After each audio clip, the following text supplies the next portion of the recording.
Welcome back to shadow cinemas. இதுக்கு முன்னாடி lady getup base பண்ண படங்களெல்லாம் 6 பகுதிகளாக பார்த்துருந்தோம். இன்றைக்கி 7வது பகுதியில் இன்னும் ஒரு சில படங்கள் பற்றி சொல்கிறேன், நோட் பண்ணிக்கோங்க. இன்றைக்கி லிஸ்ட்டில் ஃபஸ்ட்டு பார்க்க போகிற படம் 1984 இங்கிலீஷில் வந்து her life as a man. டைட்டிலே நிறைய புரியும் அப்படின்னு நினைக்கிறேன். ஹீரோயினுக்கு வேலை கிடைக்காது. இந்த மேல் டாமினேட்டிங் வேர்ல்டில் நாமளும் ஒரு ஆணாக இருந்தால் தான் வேலைக்கு ஆகும்னு முடிவு பண்ணி வேஷம் போடுவாங்க. சூப்பராக புரிஞ்சிருக்கும். காமெடியில் அதிகமாக எம்ஃபசைஸ் பண்ணாமல் மோரோவர் ஒரு ஃபீல் குட் ட்ராமா மாதிரி கொண்டு போயிருப்பாங்க. கண்டிப்பாக மிஸ் பண்ணாமல் செக் பண்ணி பாருங்கள். செம்ம பர்ஃபார்மன்ஸ். லோ பட்ஜெட் படம்ன்றதுக்காக காஸ்டியூம் அண்ட் காஸ்மெட்டிக்ஸ்லாம் எதுவுமே குறை வைக்கல.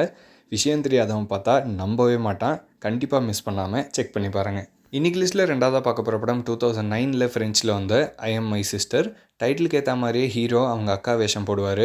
சூப்பராக இருந்துச்சு. எதிர்பார்த்ததை விட படம் ரொம்ப நல்லா இருந்துச்சு. ஏன் எதுக்குன்னு சொல்லி ஸ்பாயில் பண்ண விரும்பல, நீங்களே படம் பார்த்து தெரிஞ்சுக்கோங்க. படத்தில் வேஷம் போடுற தம்பியாக மட்டும் இல்லாமல் ஒரிஜினல் அக்கா கேரக்டருமே ஹீரோவே நடிச்சிட்டாராம். உண்மையிலேயே செம்மையாக பண்ணியிருந்தார். வேஷம் அவருக்கு ரொம்ப நல்லா பொருந்திருந்துச்சு. எதுக்காக இன்னொரு ஆக்ட்ரஸை போட்டு சம்பளம் வேஸ்ட் பண்ணுன்றதுக்காக இல்லை, இவங்க 2 பேருக்குமே உருவ ஒற்றுமை ஹெவியாக இருக்குது. அதனால தான் தம்பி வேஷம் போடும்போது யாராலையும் கண்டுபிடிக்க முடியல அப்படின்னு ஒரு லாஜிக் கொண்டு வரதுக்காக பண்ணியிருந்தாங்களாம். சூப்பராக இருந்துச்சு. வாய்ப்பு கிடைச்சா கண்டிப்பாக மிஸ் பண்ணாமல் செக் பண்ணி பாருங்கள். இன்றைக்கி லிஸ்ட்டில் 3வதாக பார்க்க போகிற படம் 2016 இங்கிலீஷில் வந்து ஹரிகேன் பியாங்கா. ஸ்கூல் டீச்சராக இருக்க ஹீரோவை கே அப்படின்றதுனால வேலையை விட்டு துரத்திடுறாங்க. அதே ஸ்கூலுக்கு ஃபீமேல் டீச்சராக பழி வாங்க போகிறாரு. ஒரு ஓகே ஈஷான படமாக தான் இருந்துச்சு. நம்ம ஜேர்னருக்கு செட் ஆகுது அப்படிங்கிறனால மட்டும்தான் சொல்கிறேன். கே கான்செப்ட் பிடிக்கல அப்படின்னா தயவுசெய்து ஸ்கிப் பண்ணிக்கோங்க. பார்ட் 2 வேறு எடுத்து வச்சுருக்காங்க. ஃபுல்லாக ஹோமோசெக்சுவல் ஆக்டிவிட்டி. படமும் நல்லா இல்லை, நம்ம கான்செப்ட்டுக்கும் செட் ஆகலை. நான் அதை இங்கே சஜஸ்ட் பண்ண விரும்பலை. இந்த படத்துலையுமே அடல்ட் கண்டென்ட் எதுவும் வச்சு கெடுக்காம விட்டதே பெரிய விஷயம். கண்டிப்பாக பார்க்கணுன்னு அவசியம் இல்லை. விருப்பம் இருந்தால் மட்டும் செக் பண்ணி பாருங்கள். இன்றைக்கி லிஸ்ட்டில் 4வதாக பார்க்க போகிற படம் 2014 ரஷ்யனில் வந்து some like it cold. Part 3 நம்ம பார்த்த சம் லைக் இட் ஹாட் படத்தோட டைரக்ட் இன்ஸ்பிரேஷனாக பண்ணியிருக்கேன். இந்த படத்தோட டைட்டில் சிமிலாரிட்டிலேருந்து படத்துக்குள்ளே ஏகப்பட்ட ரெஃபரன்சஸ் இருக்கும். பட் கம்ப்ளீட்லி ஒரு டிஃப்ரெண்ட் ஸ்டோரி தான். வில்லன்கிட்டேருந்து உயிரை காப்பாற்றிக்கணும்னு நினைக்கிற ஹீரோ அண்ட் ஃப்ரெண்ட்ஸ் ஃபீமேல் ஸ்னோபோர்டிங் டீமில் போய் ஜாயின் பண்ணிடுறாங்க. அதுக்கப்புறம் என்ன ஆச்சு அப்படிங்கிறத செம்ம காமெடியாக சொல்லியிருந்தாங்க. அடல்ட் கண்டென்ட் மட்டும் கொஞ்சமாக இருந்துச்சு, அதை மட்டும் அட்ஜஸ்ட் பண்ணிக்கோங்க. எதிர்பார்த்ததை விட படம் ரொம்ப நல்லா இருந்துச்சு. 3 பேருக்குமே வேஷம் சூப்பராக இருக்கும். ஆனால் ஒருத்தருக்கு தான் பக்காவாக பொருந்திருக்கும். கண்டிப்பாக மிஸ் பண்ணாமல் செக் பண்ணி பாருங்கள். செம்மையாக இருந்துச்சு. இன்றைக்கி லிஸ்ட்டில் 5வதாக பார்க்க போகிற படம் 1995 இங்கிலீஷில் வந்து ஆல் மென் ஆர் லையர்ஸ். இந்த படம் அமெரிக்கன் இல்லை, ஆஸ்திரேலியன் இங்கிலீஷ். ஆக்சனில் தீய தான் வைக்கணும், ஒரு இழவும் புரியல. பார்த்து முடிக்கிறதுக்குள்ளே படாத பாடுபட்டேன். பட் ஸ்டில் படம் ரொம்ப நல்லா இருந்துச்சு. ஏன் ஹீரோ வேஷம் போடுறாரு என்ன ஏதுன்னு பிளாட் சொன்னால் நிறைய ஸ்பாயில் பண்ணுற மாதிரி இருக்கும். ஸோ நீங்களே பார்த்து தெரிஞ்சுக்கோங்க.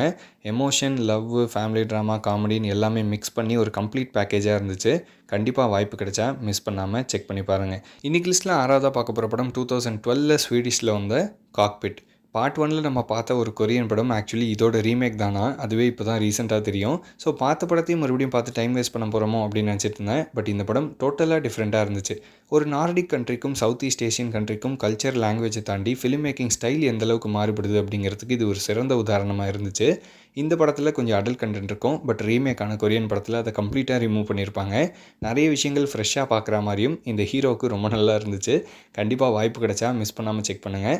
சூப்பராக பண்ணியிருந்தாங்க. ஸோ இதோட இன்றைக்கி லிஸ்ட்டை மட்டும் இல்லை, ஓவரால் ஃப்ரான்ச்சைஸையும் வைண்ட் அப் பண்ணிக்கிறோம். ஏன்னா நாங்கள் ரிசர்ச் பண்ணி கண்டுபிடிச்ச அத்தனை படங்களையுமே இத்தனை பகுதிகளாக உங்களுக்கு சஜஸ்ட் பண்ணி முடிச்சாச்சு. இது இல்லாமல் கூட வேறு சில படங்கள் இருக்கலாம். புதுசாக எது வந்தாலும் தெரிய வந்தாலும் அதை பற்றியும் கண்டிப்பாக தனியாக டிஸ்கஸ் பண்ணுவோம்.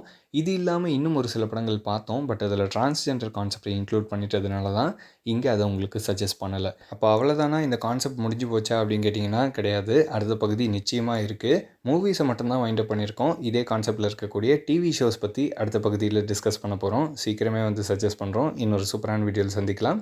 தேங்க்யூ.